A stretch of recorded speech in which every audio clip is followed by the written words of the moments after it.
Time, man, the word everybody in the family deaf to get up and talk. So, you got Sadie Faye and Halloween last time, so she hit me and Kirby up. So I asked Kirby, I said, if you, he a while back, I said, you got anything planned? He said, heck no. I said, well, I ain't either.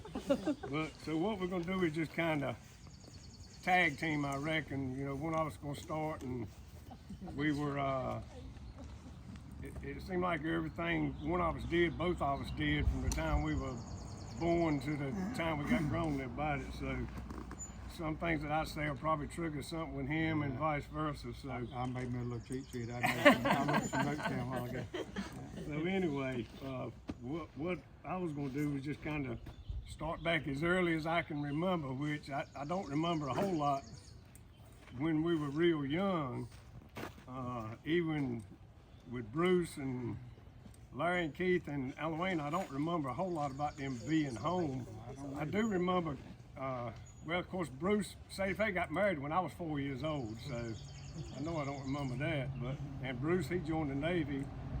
I was 6 years old in '59, so, and then Larry joined the police department pretty early. I think I was about 11. But I do remember Keith and Halloween being home a little bit, and I remember everybody being at home, but I don't remember many details. But I remember Keith and Halloween kind of born and back more than anything else. I remember when Daddy bought the workhorse. I think the mule died, and Daddy bought the workhorse, and I remember Keith helping him break that horse out there. One arm was driving, and one arm was driving the plow. And Halloween, I remember her helping us born back, because she was one to tie her. Her and Mother tied the back. And when we got through with a ball of string, she would let us throw that ball of string in the trees. And I know they got mad with us, but we throw it just as high as we could throw it. So I know it cut the fingers in too. And I remember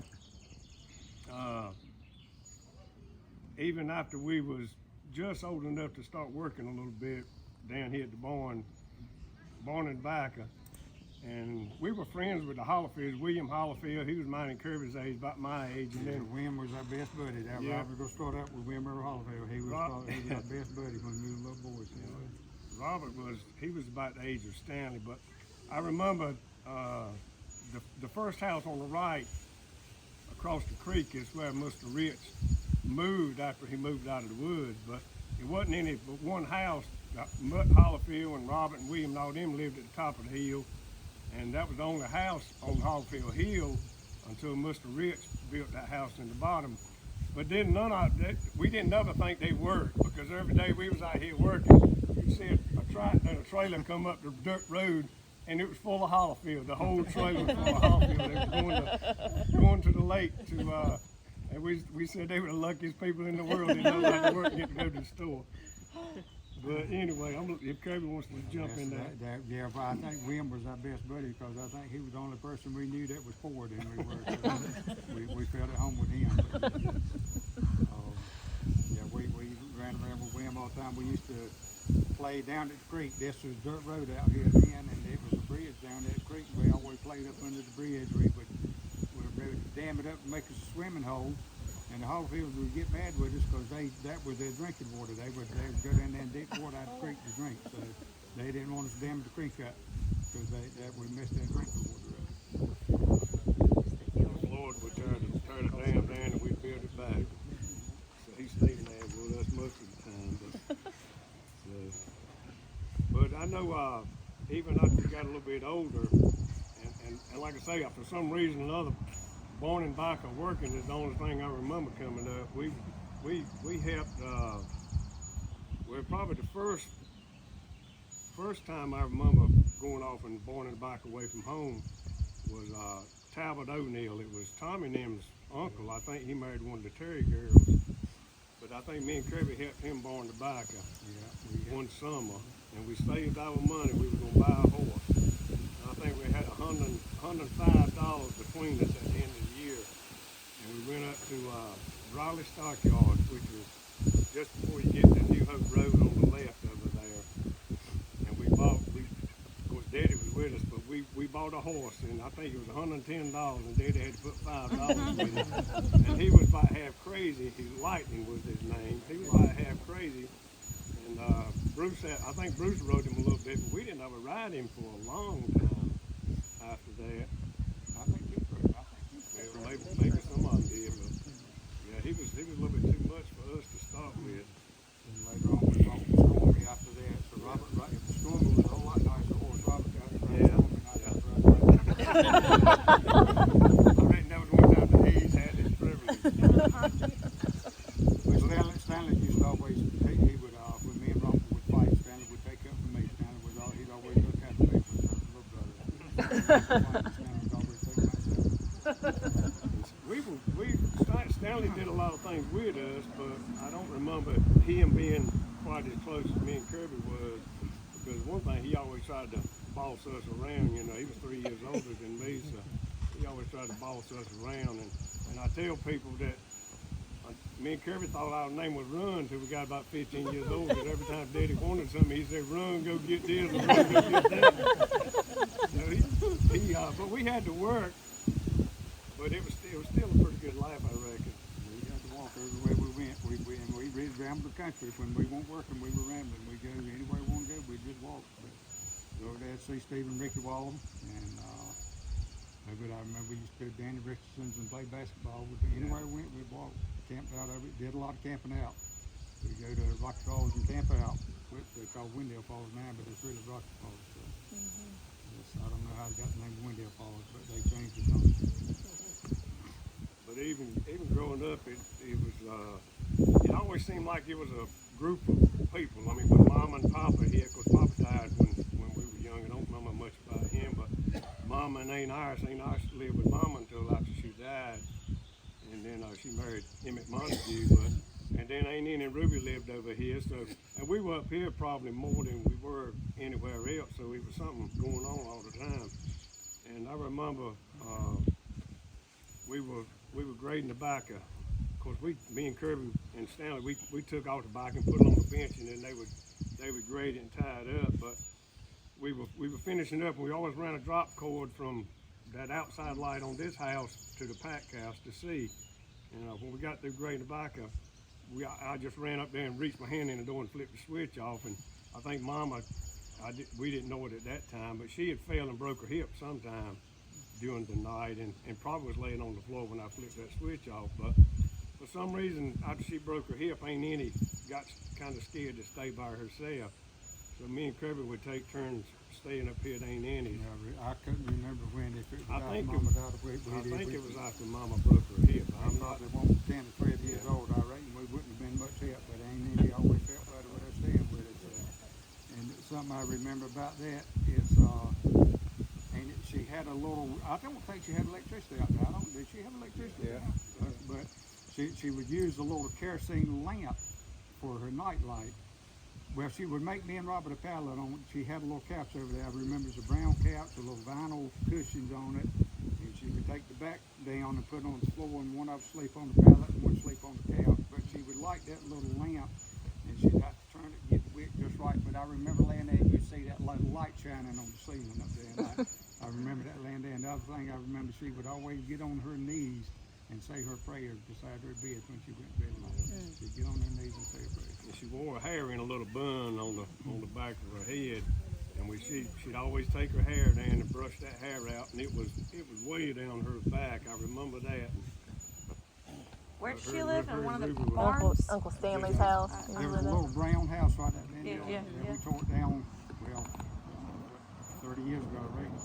Uncle Wilbur built the house for her and Ruby to live in. It won't be 2 rooms, a little bedroom / living room, and then a kitchen area. And of course, it had a closet kind of in between them, and then it had a porch on the front and the back, and had like a little pantry off the back porch. But that was all they had. They had a stove and a refrigerator, but I reckon they had a sink in there. I'm not sure. I don't know whether they had running water. I don't think so. I don't But Uncle Wilbur, we built the house for him, and Aunt Laura lived in it. Well, that's right, they did, yeah. Okay. Aunt Iris would always help us barn back, and I remember when we would get through barn and back, she would she would curse. She must have been dating Emmett at that time. Doc, She Emmett would and call us Montague. the celebration. We were celebrating getting through with the back, and she would take me and Robert Stanley, I reckon, over to shop. We'd go over there to get us a drink and a rock and roll cookie. Yeah, it was about a quarter. And I think it was her excuse to go see Emmett, so it was. So we always have a celebration, celebrating finishing Grady back. But I remember she had a dog, kind of old collie dog, and Larry had a bulldog, and them things fought all the time. And one thing with the Hollofield, they always had a dog follow that trailer along, and it was I don't remember what it was. It was kind of like a Eskimo spit cross dog called Bullet. Stanley always claimed him, and that Hollofield dog would always, if Bullet saw that dog coming up the road, they go to the fight all the time. So We were speaking of fighting, we'd always have to rock fight the Honeycutt down there. The Honeycutt lived right down there just before you get to Pleasant Road. And we were gonna walk to the lake, and the Honeycutt won't let us walk to the lake, so we'd always get to rock fighting with them down there, and they'd always, there was about 20 of them, they would run us back. So Tommy and Grady would come and stay with us a lot of time in the summertime, help us go on tobacco, so when Tommy and Grady came, we could go to the lake, because we could take them when Tommy and Grady came. So we'd always have rock fight down there. Why didn't they want y'all to go? it's just Be being mean. They were just being something mean. them do that day, I reckon, they wouldn't let us come back. Most of Jack Honeycutt's grandsons, I think. Every time we went that way, they would start throwing rocks at us and make us come back. Tommy and Grady come, we'd go to the lake that day. I do remember when Bruce would after he got a little bit older, Bruce would come, well, we weren't very old. Bruce had he was in the Navy then, and he'd always bring his buddies. I don't know where in the world everybody stayed when Bruce banged 5 or 10 of them back home with him when he come home on the weekend. A couple of them turned out to be real good friends. Jerry Gray being one of them. But one thing, when we were small, we would always shine their shoes. When they all come here and got ready to go on a date, they'd go see the Maxine and all of them, and we would shine the shoes. They'd give us, I think, a nickel a dime, and would always fight over shiny Jerry's. And I asked Jerry about this. Jerry would always give us a quarter of 50 cents. So we always fought over who would shine Jerry's shoes. He would give us about the money. I asked Bruce and Jerry about it one time. Bruce didn't remember. Jerry didn't remember that, but yeah, you remember that? Yeah.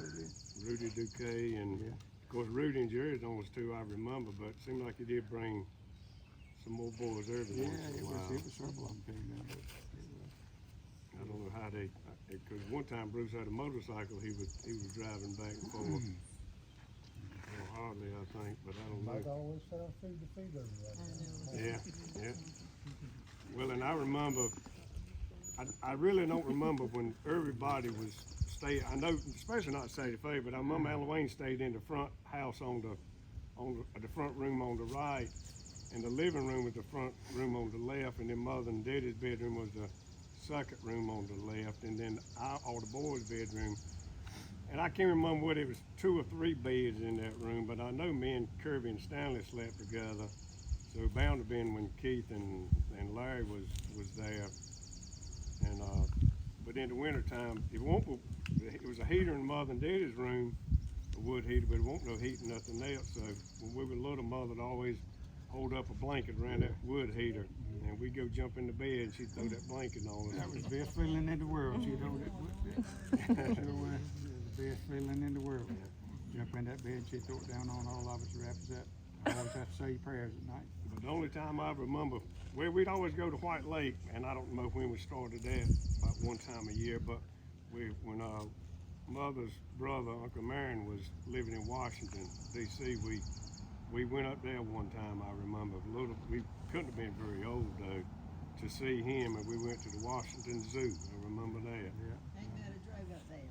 I couldn't remember who drove We there. had a station wagon and we went with her. Yeah, I couldn't remember who all went, but I know Mother. I don't know whether Daddy went or not. I couldn't remember whether he did or not. But Terry, last time we checked the telephone directory, Rudy still lives in Goldsboro. Is that right, Ruth? Yeah.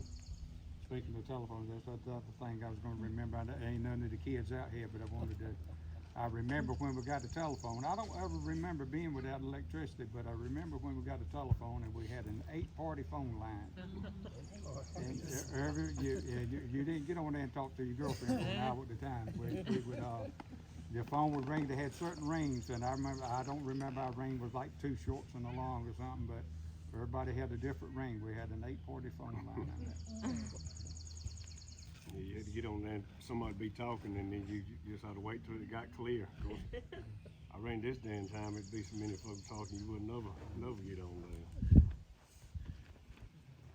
But we used to, like I said, we used to walk there, even something at church, you know, we would walk. Of course, that was up there where the old church was at the cemetery, but we would walk to the church, me and Kirby and William. Of course, William and them didn't go to church a whole lot, but he would go with us to things that was going, some kind of little thing that was going on.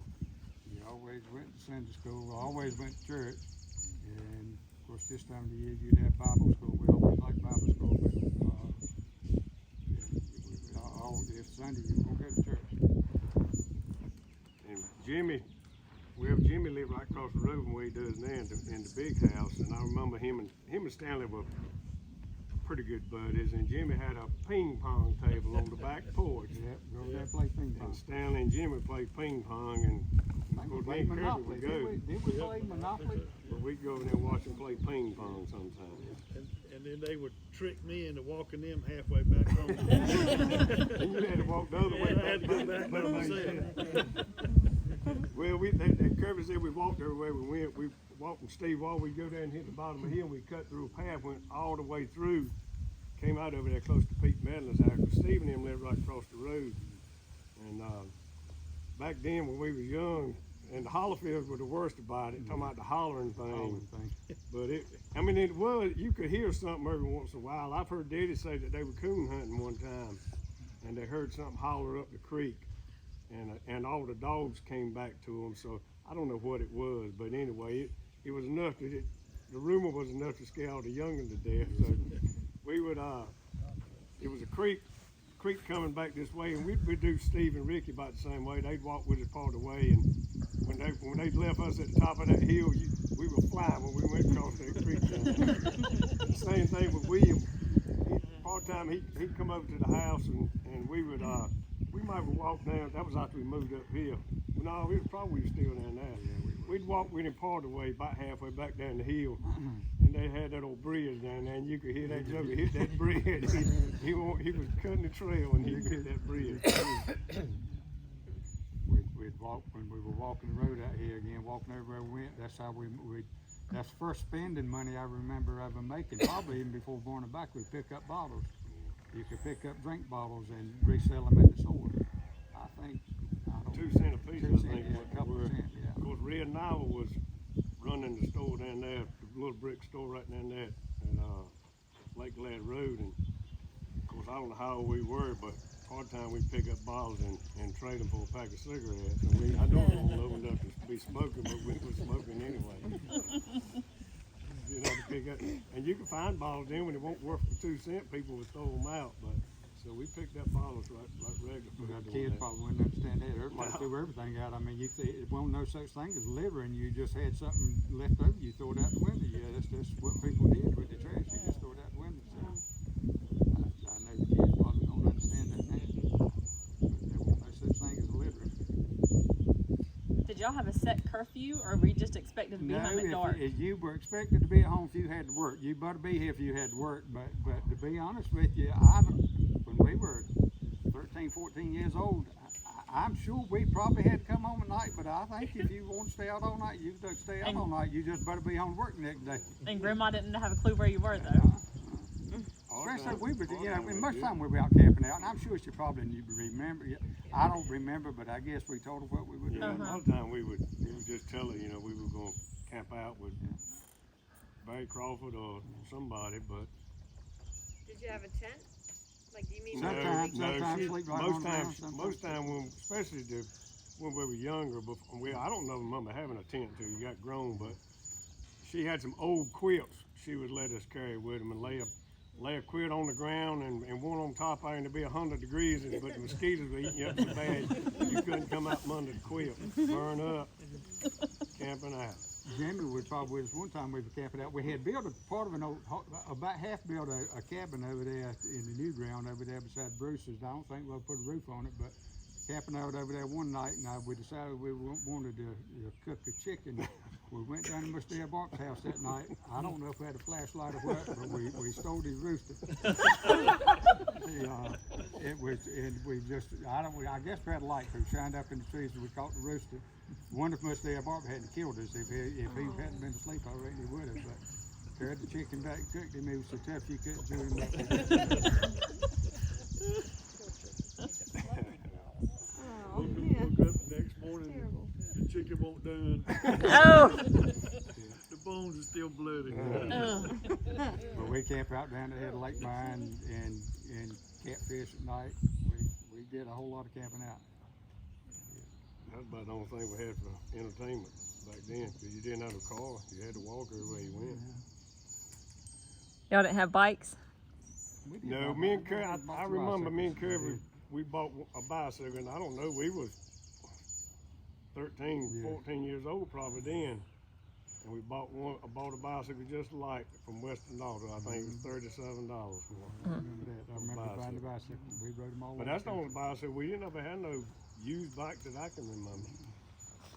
That was the only bicycle I remember. What was Christmas like? Well, when we was little, living in the old house, we would, and I don't know, I reckon Mother just did it to pacify us, you know, like she didn't know what they were gonna get us, but shredded wheat came in a box and it was big old biscuits about this big, and it had 3 or 4 biscuits, and then it had a little piece of cardboard about this big, and we would write our names on that cardboard and put it on the couch I down had there, forgotten that. We sure did. where they would know where to put the right person's toys at. Because we get a little gun and holster or something like that. We didn't get a whole lot, but Daddy always got a couple of big boxes of fruit and nuts and Always had candy. oranges man. and apples. Oranges and apples are Christmas He candy. always had that. Them all kinds of brown sacks with candy. Yeah. Different kind of candies in them. Usually a toy gun, little cap gun and holster. I remember, I think we were 12 or 13 years old. Me and Robert got a 22 rifle. He gave us amazed that we got that, but both got a little single shot 22 rifle that same year. I still got mine. Both still got it. Both still got it. Well, he took our rifles away from us one time. And it was a house that sat just across the field over there. Well, it was 2 between here and Pool Road, and I don't know whether they were gone on vacation. It was black folks that lived there in both of them, and I don't know whether they were gone somewhere on vacation or what, but we busted every one in that house. And he killed us.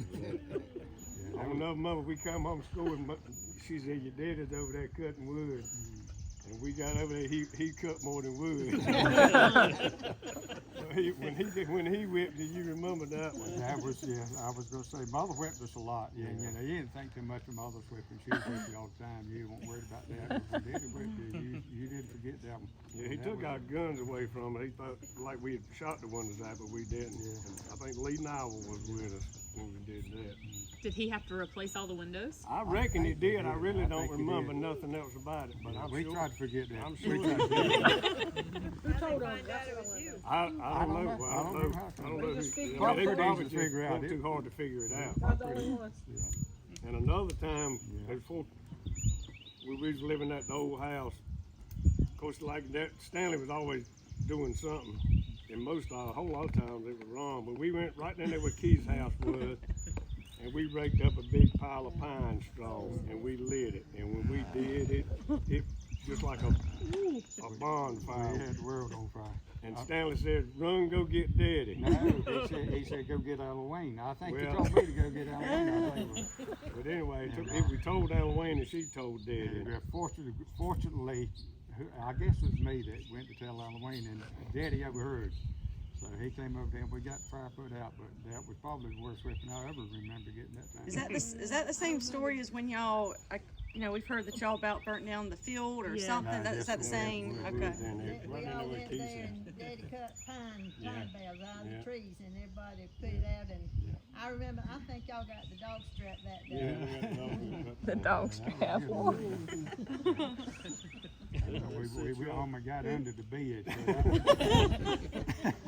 So I guess we thought he won't go find us. He whipped us good that day. How did the fire department come out? No, we put it out. No, Daddy put it out best. Mostly. I I remember. know Halloween was probably Yeah, Halloween big was enough over to there. do something.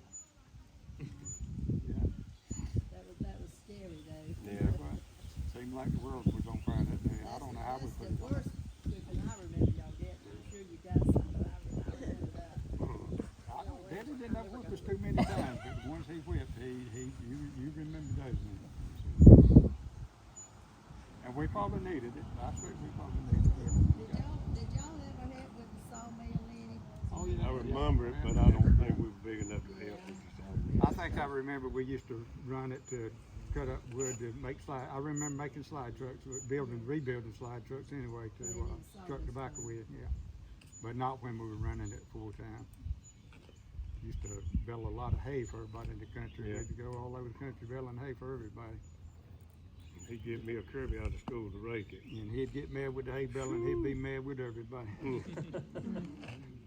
We hated that. I remember Uncle Donald, Uncle Linwood and Uncle Donald lived with us for a while. Both of them were alcoholics, but Uncle Donald probably stayed with us the most. And I remember, baling hay and over yonder, close where C. Todd's house is. I don't remember J.C. Horton, I reckon. But the darn baler won't tie or something, and he had string drug out from here to the road and trying to hold tension on that string for it to tie. And Uncle Donald was over there with us, and I know cause we were scared to get around him, So Uncle Donald, he'd step in there and try to take some of the slack up, and same thing, he helped us set back a whole lot. I don't know how long he lived with us, but he lived with us a long time, and he was kind of like a comedian there about it. But even when he won't drink, and when he was drinking, I don't know what he got mean or not, but him and Tony Martin would drink a lot, and I remember Daddy get mad as the devil. But he was funny. He was a prisoner of war in Korea, and he learned a little bit of Korean, I reckon. But so he taught me and Kirby. It was some kind of poem that was, of course, it wasn't the best The language. signified monkey, he want something, he should have been teaching he want 18-year-olds. But he was a lot of company back in the day, cause Daddy won't much company really. Yeah, he got his check at the end of the month, cause he was, like I say, he was a prisoner of war, I guess he's disabled, but he would always find a way to get something to drink when he got his check. And him and Daddy would fall out and he'd run him off and he'd be back next month, I guess.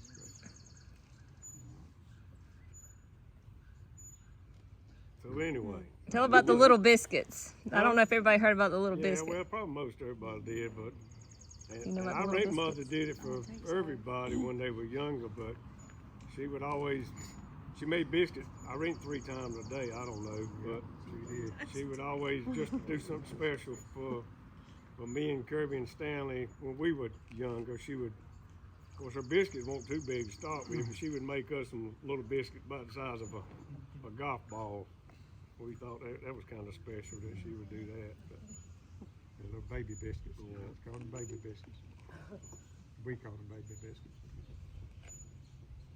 I think Jim, you got anything? No, I was gonna just say, I guess the youngest probably think that sounds like we had a miserable, terrible childhood, but we had a good childhood. It was very fortunate that, always had a good mom and daddy and makes you appreciate what you have now. We had plenty to eat. Might not have been but one thing, but there was plenty of it. I think Jimmy's got a story he wanted to tell. Jimmy. I got a book full. Oh, Your turn then. Well, a lot of what y'all were saying, I lived it too.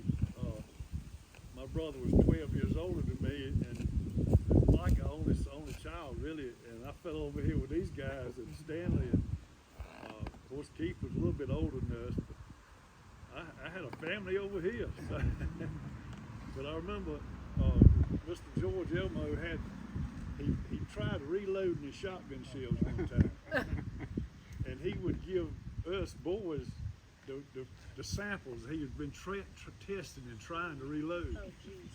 And I remember right now, Robert putting one in his gun and shooting it, and you can about see the shot come out the end of the mouth.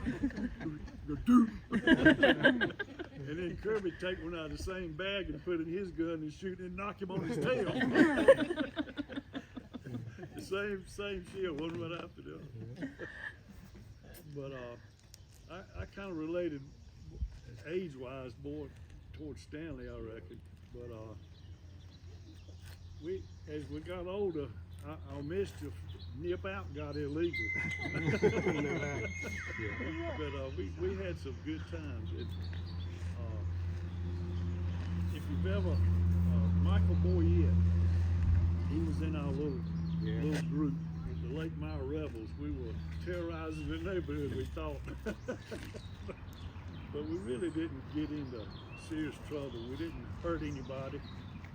We just rode motorcycles and hung around together. Our That made us a gang, reputation didn't it? was a whole lot worse than what we were. Yeah. But Mother and Daddy would never let me get a motorcycle. But on our little excursions, wherever we went, to the beach or the mountains or wherever, everybody get tired of riding the motorcycle, so they want to drive a car, the beer car. And I would ride the bike, and I rode more than they did. And I didn't even have a bike. But Michael Boyette did a radio show one time on just a little recorder about the goings on down around Lake Mile, and he was just like the announcer. He'd give the news from the hippy dippy weatherman, and then he said, "Here's another item of news. This Eddie Williams' goat's been missing for 2 days now." And then the next item, Thomas and Eugene Hill's got goat barbecue for sale.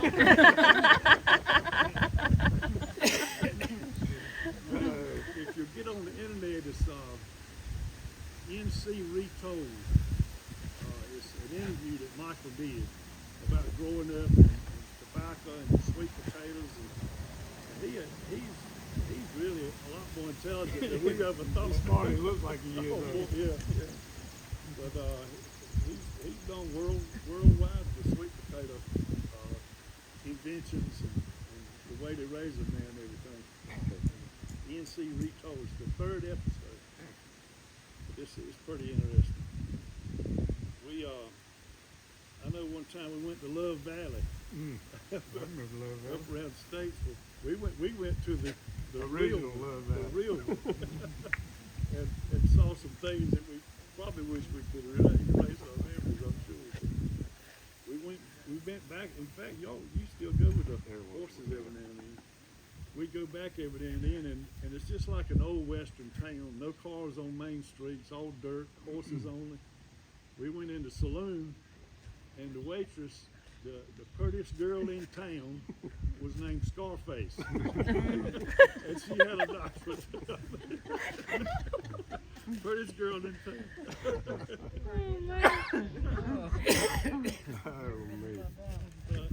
I always admired Stanley, y'all. You know, he had just one eye, and it never held him back. He was probably the best baseball pitcher our little Central Baptist Church ever had. Wow. We even had the city boys one day want to come out and play on our team. But it was a lot of really good things happening back then that won't happen now. A lot of growth and experiences. Let me check the list. My memory's getting short.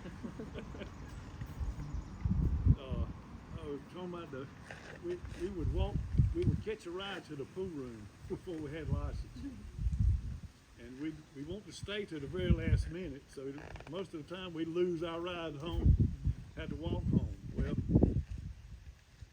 Hubert Douglas, I guess it's okay to say this now, I don't know, they're all dead and gone, but he had a girlfriend in Wendell, and he'd come out from Wendell this way about 11:30 every Friday or Saturday night.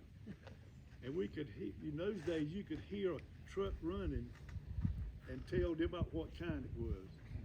But we'd hear him coming, and we'd flag him down. He'd always give us a ride home. Well, one night we flagged him down, and it wasn't him. it was Mr. George. He had been out coon hunting. I don't know what went on after I got out, but it wasn't a word said until he let me out. And I asked Stanley the next day or two when I saw him what happened. He said, "I don't want to talk about it." Okay, I recognize that thing when he went from first gear to third gear on that straight drive. Six of them. Were y'all too young, or why were y'all not supposed to be there?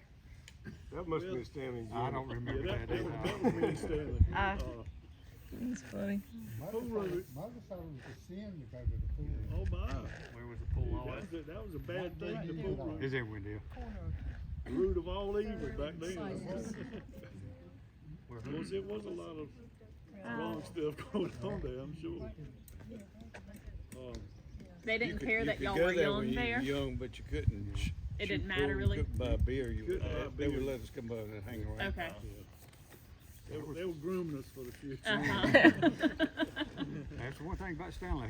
Stanley was a good pool. He was a pool short just about. He was good in pool too. Real good in pool. One of the times we went to the beach on an excursion, I don't know what you call it. We pulled over somewhere on 70 highway back when they were just paving it. And we got out to relieve ourselves, and we got to looking, and the straw was sticking to our feet. The big clumps on each foot. Where they had just planted grass and put straw, then put tar on top of it. Oh no. Well, we thought that was funny. We walked around like clowns. Got back in the car, took off, and big rolls of straw come out from under the car. Then the motorcycle stopped and said, "The car's on fire." So I believe it was Thomas Hennett that reached under the car and pulled all the straw out.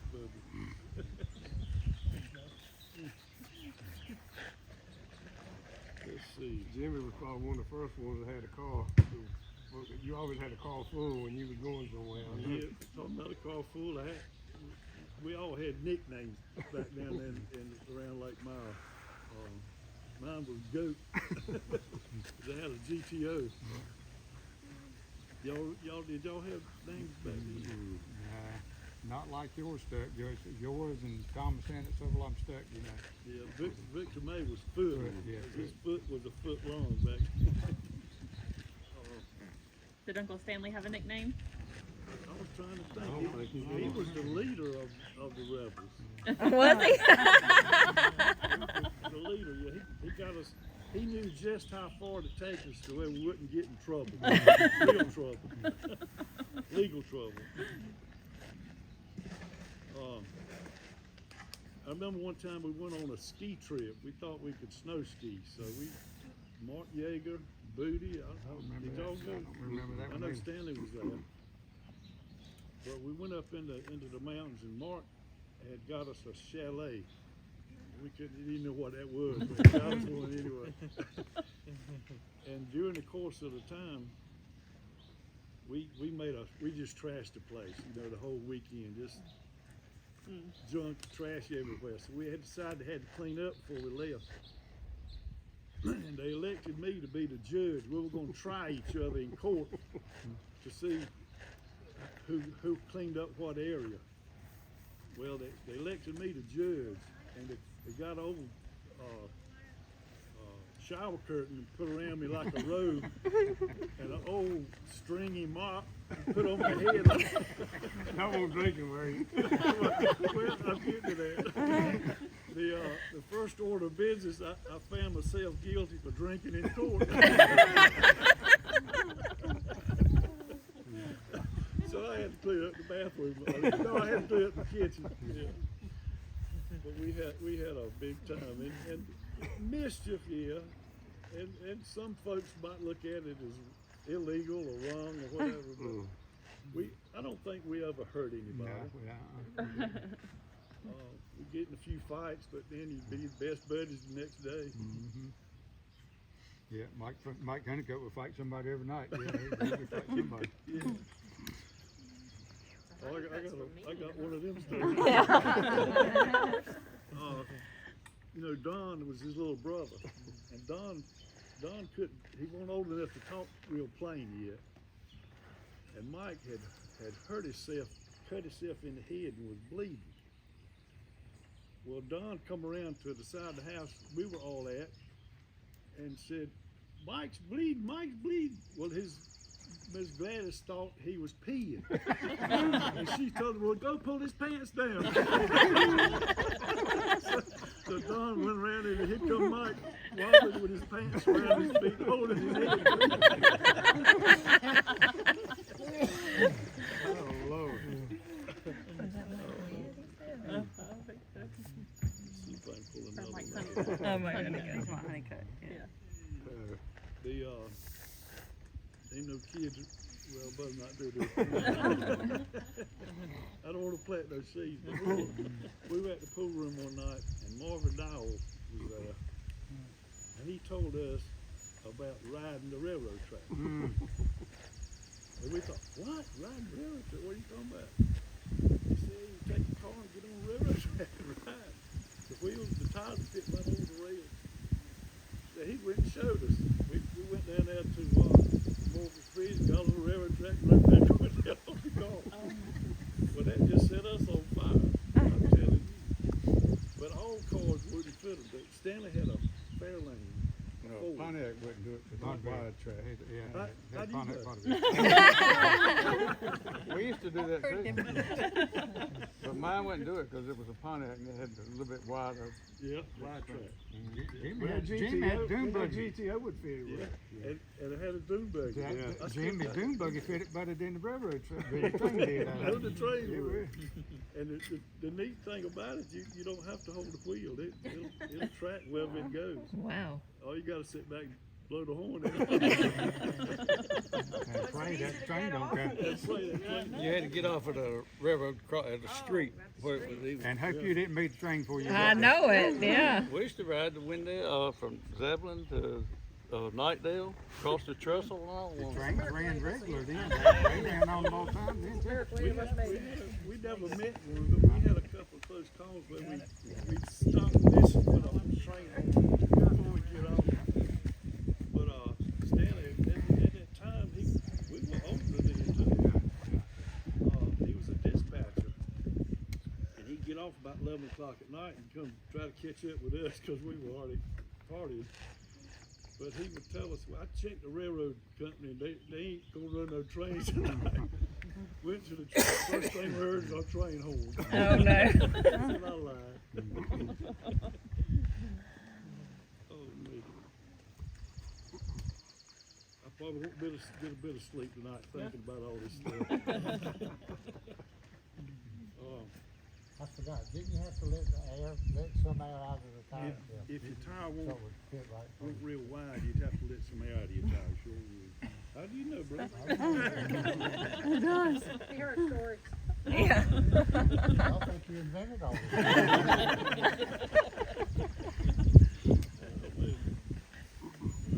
That's about it. I think about the only real trouble we ever got in, and thanks to the Marston brothers, we got out of that. I think Keith got us out of one episode over at the golf course. We were sliding around in the snow and got on the course a little bit.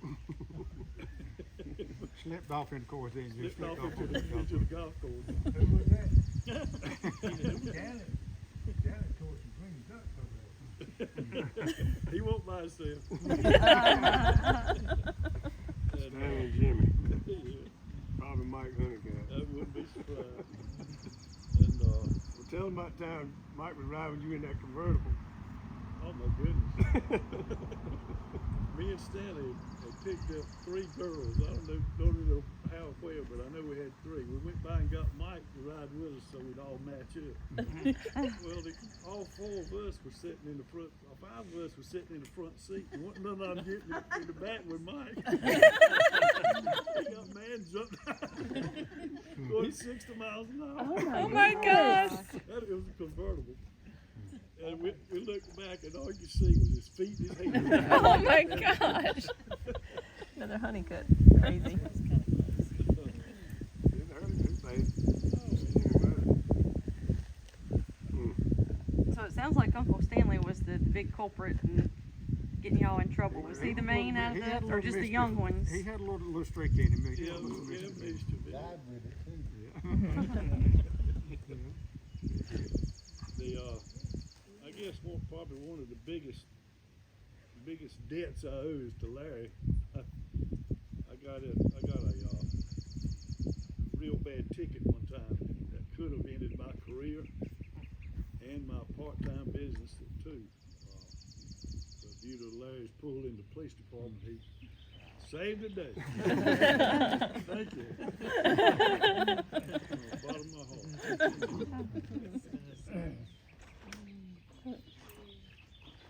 We ain't gonna have anybody left up there to get us out of stuff soon. I got 15 more months. You gonna get any more trouble, you better do it quick. Quick. But go ahead and do it. Go ahead and get it all out. Cause thankfully, I don't think any of the grandchildren are going into it. Did any of y'all ever go coon hunting Oh, yeah. with Granddaddy? Matter of fact, that's when we were small, I remember at Thanksgiving, and I'm sure other times too, but all the uncles, all Daddy's brothers would come over, and Uncle DC and Uncle James and Daddy would all go quail hunting, and Uncle Wilbur would always get stuck with all the youngins.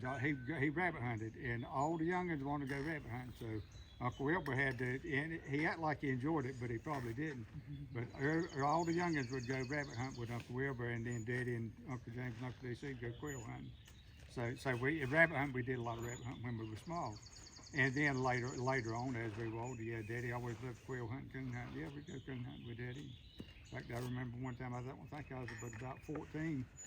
We were over between here and the next road over in the middle of the woods, and the dog's treed, and we got the dog. I think it was just me and Daddy that night. And we were closer to the other road, so Daddy went on out with the dog to the other road and told me to go get the truck and come on around it. And I didn't even have any idea. It was in the middle of the night. I think I had a flashlight. Didn't have any idea which direction to go, but he pointed me that way, and I found the truck and went to the road. Yeah. Wow. Daddy was, he thought he was like Daniel Boone. He could go anywhere in the woods. You could spin him in circles and put him out in the wood, and he'd find his way out. And he thought everybody was like that. Yeah, he was like Daniel Boone. He was. But yeah, we did a lot of hunting.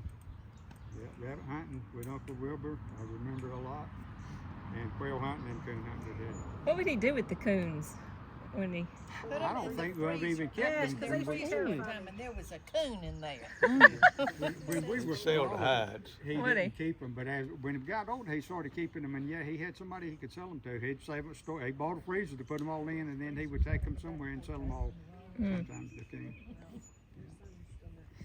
Now the quail, we would always eat the quail. In fact, quail were real good to eat. When we went to that town meeting about Lake Myra, that was the first time that I ever knew Lake Myra used to be a very public Oh, yeah. park area place. Which way was it when y'all were growing up? That was before our time. Larry, it might have been Larry and Bruce and them something. Yeah, that was kind of all over with when we came along there. There was Lake Glad and Lake Merle where they were kind of still rocking when we were coming along. But yeah, the Lake Myra was kind of over. Yeah, I guess it already ran its. When we come along, the old bathhouse was still over there, and there was another building or two in part of the pier. But people had pretty much quit swimming over there. Churches used to use it to baptize people. But Well, only while I'm thinking about it. public swimming was about saw gone. Jimmy May the other day at Tractor Supply, and I don't know the joker. We sat there and talked for 20 minutes, I reckon. But anyway, when I was kind of meeting him, and I thought he looked familiar, and he said, "You must be a marksman." And I said, "Yeah." And he said he was a May, and then I knew who he was. So anyway, we got talking, but of course, he said he had a stroke here a while back, but I think he said he was 79, must be about the same age as you. But he was telling me about all of y'all got baptized at the same time. He said it was 8 in the community got baptized at Bethlehem because they had a baptistry. It was you and Keith, him and his sister, Patsy, Alice and Carlton Fuller, and then it was 2 more. Who was there? 8 got baptized, and all of them were brothers and sisters. It was 4 sets of brothers and sisters. But I can't remember who the other 2 were. But he told me. But so I said that was pretty interesting. And some of the ARPs. Mary Alice and Almore Arp. Yeah. Yep, that's what it was. All laid out, you got baptized at the same Victor's time. brother? Victor's brother? Who's Jimmy, man? Mm-hmm. Was it you that they forgot down there one night when they were coming home? Left you? Yeah, Left Yeah, you? me. Mr. Bill. Uh-huh. Yeah, Daddy and Bill up and them had gone possum hunting. And of course, we had about 5 or 6 kids or more, and they had about the same thing. Daddy and them had gone possum hunting, didn't come in till late. So they put all the young'uns to bed, we just piled in there like rats.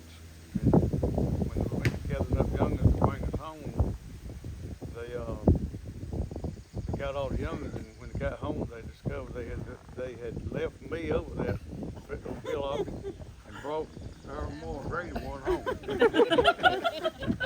I had to go back and change it.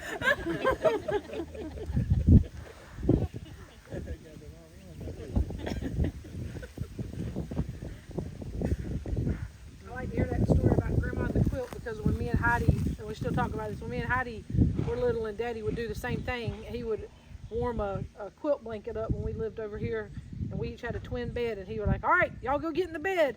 And we'd run down the hall in our little night shirts as fast as we could go and get in the bed, and then Daddy would warm the blankets up one at a time and come down the hall real fast like this and then put them on us. And I thought the same thing. He said it was the best feeling in the world, but I didn't realize he got it from Grandma. That's awesome. That makes it even more awesome. Yeah. I thought you was just real special and nice, Daddy. I was. Cause they was some cold bedrooms in the They sure wintertime. were. This house right here, I remember upstairs, that on the north side of the house, I remember waking up one morning, there was snow on the floor in there. It went through the windows. This had blown through the window, and the wind was blowing just right. There was snow on the floor in there. Well, I remember that old house down there, I've seen the snow on the inside of the window sill, and I've also seen the chickens walking under the house where the cracks in the floor. And you didn't have electric blankets. I guess that's the reason Mother made quilts. I guess you had enough quilts to stay warm. I don't ever remember being cold, other than when you had to get Well, up. most time it was 3 of us to the bed, and they had about 5 or 6 quilts Getting up on. was fine, but while you were sleeping, it was You all couldn't get cold, and you couldn't turn over either. That was to keep all y'all stacked up like this. and hot. You you didn't have air conditioning, but you didn't know what it was. You didn't know to miss it. You didn't know what you didn't have. So, wasn't any problem living without air conditioning because you didn't know what it was. How old were you when y'all got electricity, Larry? 6? I think 5, because I remember, Bruce probably remembers too, when they put the pole up in front of that old house, we all had the measles or something. Me and Sadie and Bruce stood at the window and watched them put the pole up in front of the house. That tank right over there used to provide the light for this house. Yeah, that's what I did. Carbide in it. Carbide. Same thing the coal miners use on the, and it forms a gas and it runs through a pipe. And I remember when I first started coming up here, the fixtures was still hanging in there. And by the way, Keith Marston taught me how to drive a tractor trailer truck. At Watson City. Where's he at? Back there. He did. There he is. Lots of seafood. Watson Seafood. Yeah. That's right. We delivered chickens all over the world. Yes, we did. For a seafood company. It was 12 o'clock at night. Nobody was out. That's funny. I didn't realize you ever worked at Watson's with them. Oh, Lord. Yeah. All the Hallfields worked for Watson's. And Dolphins. Dolphins did too? Yep. Lehman and Paul. And Dolphins used to, if it weren't for them, Watson wouldn't have never been in business. They loaded all the trucks. They kept up with everything. And Olin owned the trucks. And the other Watson was the owner of the processing plant. So we actually worked for Olin or his family. even with the brother one. He took care of the trucks or the transportation and the feathers. I don't know what they did with the feathers, but they had a building full of feathers. I sold them for bedding or pillows or something. Yeah, they tore that One more tidbit of information involving Robert and Kirby. Oh, man. It was in the fall of the year. I will never forget it till the day I die. I was out here at the old pack house tying up tobacco sticks. You tied them up in bundles of 50. Yep. And I was tying up tobacco sticks. And here comes Robert and Kirby walking up the path. They had a damn snake. Had corn twine. Robert had one of them had the head and one had the tail with corn twine tied around it. And they were toting that snake. And they got mad as hell with me when I killed the snake. I don't remember that. You don't remember that? I don't remember that. You did. Old snake at least 6 feet long. What we want with the snake, you reckon? Y'all were just playing with it. There's something to do, all right. They call the whole jar black widows one time and picked out my mom about that. Can't